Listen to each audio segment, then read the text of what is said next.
Gold hub తాకట్టులో ఉన్న బంగారాన్ని విడిపించి కొనబడును. అదే రోజు ఆన్లైన్ ధరకు కొని డబ్బులు ఇవ్వబడును. బాగుంది. ఇది కాంగ్రెస్ బాగుంది. నెంబర్ 1 ఉంది. బీఆర్ఎస్ ఎలా ఉంది? బీఆర్ఎస్ బాగాలేదు. బాలేదా? అసలు బాలేదా? ఎందుకు బాలేదు? ఎవరికి ఇచ్చిండు? ఎవరికి ఇవ్వలేదు. రైతు బంధు ఎందుకు ఇచ్చిండు? అందరికి ఇచ్చారని చెప్పుకుంటున్నారు. ఎవరు వ్యవసాయం చేసిండు? ఎవరికి ఇస్తుండు రైతు బంధు? 100 ఎకరాల ఉన్నోడికి రైతు బంధు ఇచ్చి నేను చేసినట్టు అయిపోతా? కాళేశ్వరం ప్రాజెక్ట్ కట్టిండు, 1,00,000 కోట్లు పెట్టి కోల కొట్టిండా? రేవంత్ రెడ్డి గారు చేస్తారని నమ్మకం? చేస్తారు, కంపల్సరీ చేస్తుండు. ఫ్రీ బస్ ఓటుకు నోటు కేసులు ఆయనే కదా దొరికింది. రేవంత్ రెడ్డి అనే వ్యక్తి కదా దొరికింది. అది కూడా దొరికింది కదా లెక్కర్స్ కావాలా? దొరికింది అంటే ఇద్దరు ఒకటేనా? ఒకటే కదా? ఒకటే మరి. ఈయన అభివృద్ధి చేస్తారని ఎట్లా నమ్మకం? చేస్తారు. అది కాంగ్రెస్ గవర్నమెంట్ అన్న. అక్కడ నలుగురు చేస్తారు, ఇక్కడ కేసీఆర్ ఒకటే చేయాలి. అదే ఒకటి తెలుసుకోవాలి నువ్వు ఎప్పుడైనా. అంటే వాడు అక్కడ చేసేది లేదు, అడిగేది లేదు, చూపిస్తాడు, అక్కడే ఉంటాడు కానీ అందరిని అంటున్నాడు. ఇప్పుడు కాదు, ఇప్పుడు మీరు అన్నట్టు బీఆర్ఎస్ కరెక్ట్ అంటున్నారు. అంతే, కేసీఆర్ కరెక్ట్. ఎవరిని అడుగు, ఏ ప్రభుత్వం పోయి అడుగు, కేసీఆర్ కరెక్ట్. ఇంకే నా తెలుసా? ఈ దొంగ అని పట్టుకొని ఏం మాట్లాడుతున్నావురా?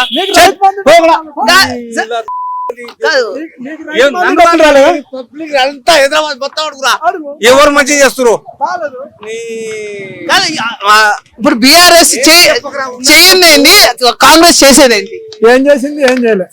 బీఆర్ఎస్ ఏం చేయలేదు కదా, కాంగ్రెస్ ఏం చేస్తుంది? కాంగ్రెస్ వచ్చిందే మొన్న 3 నెలలు అయింది చేయని. 3 నెలల్లో ఏం చేసింది అని చెప్పి? 3 నెలలు అయింది చేయని. 3 నెలలు వచ్చి అంటే 3 నెలలు అయింది కాబట్టి ఇంకా అసలు ఏం చేయకపోయినా పర్లేదు అని అంటున్నారా? చేయాలి, టైం ఉంది, ఇంకా టైం ఉంది, చేస్తాడు. 3 నెలల్లో చాలా చేయొచ్చు కదా. చేస్తాడమ్మా. ఇప్పుడు 4 స్కీములు అమలైనయా కాలేదా? అమలు అయినా ఎంత వరకు అని అంటున్నా. అయితే రైతు బంధు ఇంతవరకు ఇవ్వలేదు. తప్ప ఏం లేదు, బండి తప్ప ఇంకేం లేదు. నువ్వు ఆటో నేను ఆటో కూడా బతారా? నువ్వు బతుకు ఫస్ట్. ఆటో వాళ్ళు పొట్టకోటి కొట్టారు ఫ్రీ బస్ పెట్టి కాంగ్రెస్.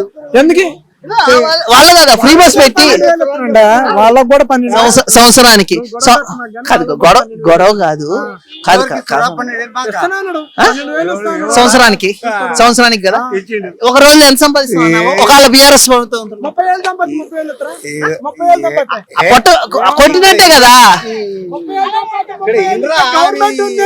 దేనికి గవర్నమెంట్ 30,000 ఇంట్లో కూర్చోరు? అదే గవర్నమెంట్ కి ఇవ్వమంటారు. అదే సంపాదించే ఆప్షన్ పోగొట్టారు కదా అని అడుగుతున్నా నేను. నడవట్లేదని అంటున్నారు కదా. ఎవరు వాళ్ళని నువ్వు నమ్ముతావు? వాళ్ళే కదా నడిపేది. వాళ్ళు అనుకుని నమ్మకపోతే అట్ట. వాడు సరే ఓకే కష్టపడి పనికి పోతావు. నువ్వు వస్తావు పనికి? చెప్పు. నువ్వు పనికి పోయే రకం ఆరనేది.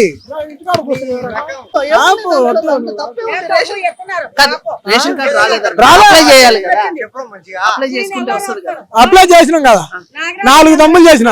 ఎప్పుడు కాంగ్రెస్ వచ్చిన తర్వాత 2015 అయింది నా పెళ్లి. మొన్న కాంగ్రెస్ వాళ్ళు అప్లికేషన్ పెట్టుకున్నప్పుడు పెట్టిన. అప్లై చేశారా? అప్లై చేసిన. ఎందుకు లేదు ఇంతవరకు?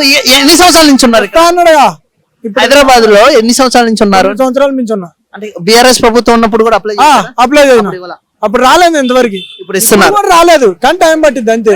టైం పడుతుంది అంటే టైం పడుతూనే ఉంటది. ఇంకా ఈ ప్రభుత్వం ఇంకో ప్రభుత్వం వచ్చేదాకా అది అయితే టైం అంటే ఆగమ్మా, చూస్తుండా చేస్తారుగా. ఇస్తాను అన్నాడు, ఎవడేం చేయడు, మాట్లాడినట్టు కాదు. సరే ఇస్తారు, కంగారు పడికి ఇస్తారు, అన్ని ఇస్తున్నారు.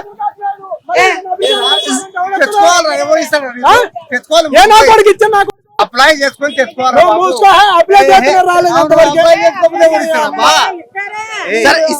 ఇస్తారులే. ఇప్పుడు అప్లై చేసుకుంటే ఇవ్వడని ఇస్తాడు. మనం ఇక్కడ మనం కూర్చొని మనం తెచ్చి ఇస్తాడు. అప్లై చేసుకుంటే ఇంతవరకు ఒక కార్డు పోవాలి మనం. మాకు వాళ్ళకి వచ్చేసింది.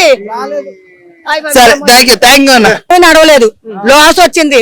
1,00,000 రూపాయలు లాస్ వచ్చింది, మూసేసాం. ఎలా బతకాలి? అదే చెప్పాలి. మీరే కదా ఓటేసింది. ఎవరికే కేసీఆర్ తెలియదు. ఇప్పుడు కాంగ్రెస్ కేసాం. అబద్ధమానం. మాకు అత్తమాడు బయలుదేరుతున్నాం. కాంగ్రెస్ ఈ బళ్ళు పెడుతున్నాం దొబ్బేశారు.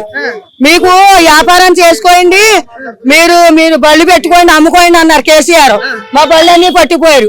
మేము ₹1,00,000 ఆసిపోయాం. ఎవరు తెస్తారు? మేము గుండు గీసుకుని ఇంట్లో కూర్చున్నాం. మరి వ్యాపారం మూసేసాం. అందరూ సమానం చేయాలి కదా కాంగ్రెస్ కూడా. పాపం ఆటో వాళ్ళకు పొట్టగొట్టి ఆటో వాళ్ళకి డబ్బులు ఇస్తారంట. ఏది 12,000 వేస్తారు. ఎంతవరకు సరిపోతాయి? ఏం చేద్దాం మరి? మేము అసలు గుండు గీసుకుని కూర్చున్నాం ఇంట్లోను. ₹1,00,000 లాస్ వచ్చినాయి. మాట్లాడి చెప్పు. ఇప్పుడు న్యాయం జరుగుతుందా?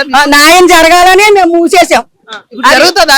ఇప్పుడు అప్పుడే 3 నెలల నుంచి మూసేసాం. మా దగ్గర డబ్బు లేదు, మేము బతకలేకపోతున్నాం. చెప్పండి. కాంగ్రెస్ ప్రభుత్వం వచ్చింది, జరుగుతుందా? జరుగుతుంది. ఎప్పటికల్లా జరుగుతుంది. 3 సంవత్సరాలు ఫుల్ గా జరిగేస్తుంది. కంపల్సరీగా. ఎలా చెప్పగలుగుతున్నారు? అంత నమ్మకంతో ఎలా తెలంగాణ వచ్చింది, అన్ని తినేశారు. మా బళ్ళు పెట్టాం, కాయలు పట్టుకుపోయారు. మున్సిపాలిటీ వాళ్ళు బళ్ళు పట్టుకుపోయారు, బండ్లు పట్టుకుపోయారు. అందుకని అలా పెట్టి కూర్చున్నాం. పెట్టలేదు. ఎందుకు పెట్టలేదు? కాంగ్రెస్ ప్రభుత్వం వచ్చింది కదా. ఇస్తారంట మాకు. ఇచ్చారా? ₹1,00,000 ఇస్తారంట వ్యాపారం చేసుకుంటారు. ఎప్పుడు ఇస్తారు? ఇప్పుడు ఇస్తారంట. అప్లై చేసుకున్నారా? మేము అప్లై చేసుకున్నాం. ఎప్పుడు అప్లై చేశారు? మేము చేసి అప్పుడే నెల అయింది. నాకు పింఛనీ వస్తుంది, మంచిగా ఉంది. గృహజ్యోతి గాని అన్ని బస్సులు ఒకటేనా? అంకుల్ లేడు, చచ్చిపోయాడు. అవునా? ఇప్పుడు మాత్రం మాకు చాలా లాస్ పోయాం. ఇప్పుడు ఆ ప్రభుత్వం ఎలా ఇస్తుందో అలా ఇవ్వాలి. పీగారంటే ఇంకా రాలేదా? ఏమి ఇంకా అమలు అవుతుంది కదా? అవుతుంది. అది ఆఫీస్ కట్టుకెళ్ళాలి.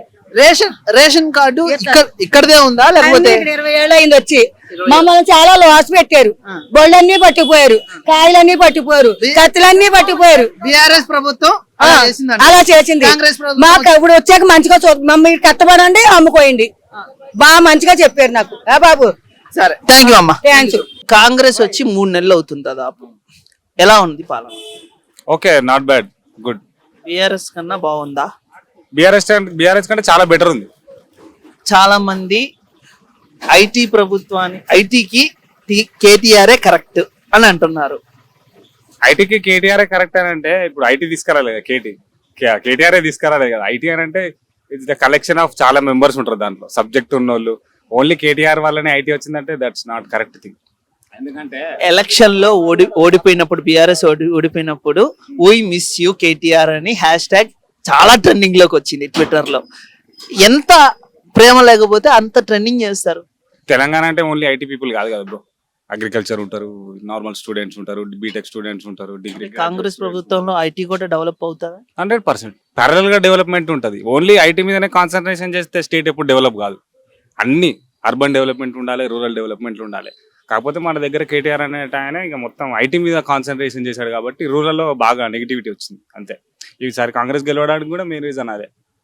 హరీష్ రావు తెలుసు కదా, ఇంకా తాను ఏంటంటే మొత్తం రూరల్ చూసుకుంటారు. అట్లా అని చెప్పి రూరల్ సైడ్ బాగా నెగిటివ్ వచ్చేసింది టీఆర్ఎస్ గవర్నమెంట్ మీద. అందుకే ఈసారి ఓడిపోవడానికి మెయిన్ రీజన్ అదే. సిటీలో అంతగా కాంగ్రెస్ లేదు. లేదు అందుకే అదొకటే మెయిన్ రీజన్ ఓడిపోవడానికి. But only it's been 100 days కదా, ఇంకా మనకు 4.5 years ఉంది. పిలిచి చూద్దాం. Thank you bro. Thank you very much. And ఇంకోటి, సెంట్రల్ లో ఈసారి బీజేపీయా కాంగ్రెసా? BJP always. వై అంటే ఇక బీజేపీ అంటే వన్ అండ్ ఓన్లీ నేమ్ అండి, మోడీ. పోటీ లేదు.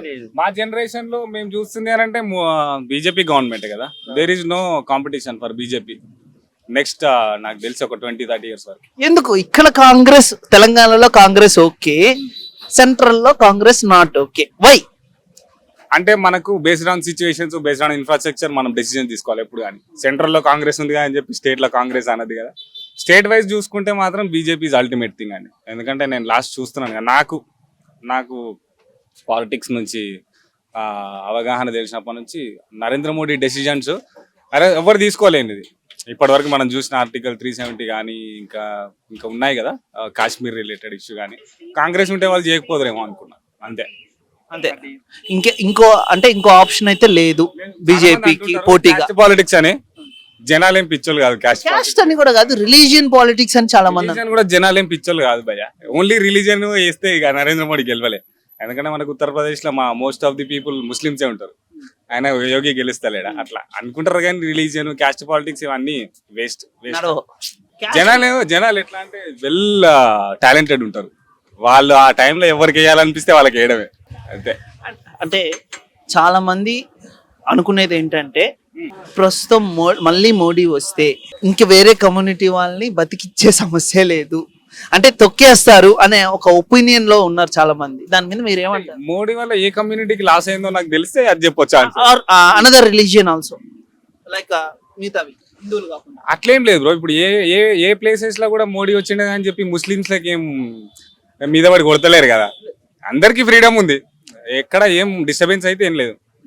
కాకపోతే కొన్ని నిర్ణయాల వల్ల ఈ మోడీ గారు పక్షపాతి అని నేను అనుస్తుంది. ఎందుకంటే ఇండియాని భారత్ అనే పేరు మార్చడం, రామ మందిరం గాని Planning. నో ఇష్యూ, అంటే అక్కడ నేమ్ ట్యాగ్ మీద మెన్షన్ చేశారు కదా భారత్ అని. So Bharat India is not Bharat అని ఏదో మనం ఉన్నది కదా, ఇండియా ఈజ్ భారత్ అని ఉంది కదా. సో అందుకని మార్చారని కొంతమంది అంటున్నారు. లేదు హిందువులకి మాత్రమే ఈ సొంతము ఈ భూమి అనే దానికోసమే మార్చారు అని అంటున్నారు. హిస్టరీలో కూడా భారత్ అని అది మనం మాట్లాడుకుంటున్నామని భారత్ నేమ్ పెడుతున్నారు తప్ప ఇలా మోడీ తీసుకొచ్చింది ఏం లేదు స్పెషల్ గా. అది ఆల్రెడీ బై స్టార్టింగ్ చాలా ఇయర్స్ నుంచే ఉన్నట్టుంది నేమ్. హిందుస్థాన్ అని భారత్ అని మనం పాడుతుంటాం కదా, దాంట్లో కూడా అట్లానే ఉంది. అంతేగాని ఈయన స్పెషల్ గా తీసుకొచ్చింది ఏం లేదు ఆడ కదా. అంతే బ్రో, అదే రిలీజియన్ కో క్యాస్ట్ కో ఎక్కడ లాస్ అయితే కాదని నా ఒపీనియన్. అంతే, ఇన్ని రోజులు చూడలేదా మనం కదా. Thank you so much.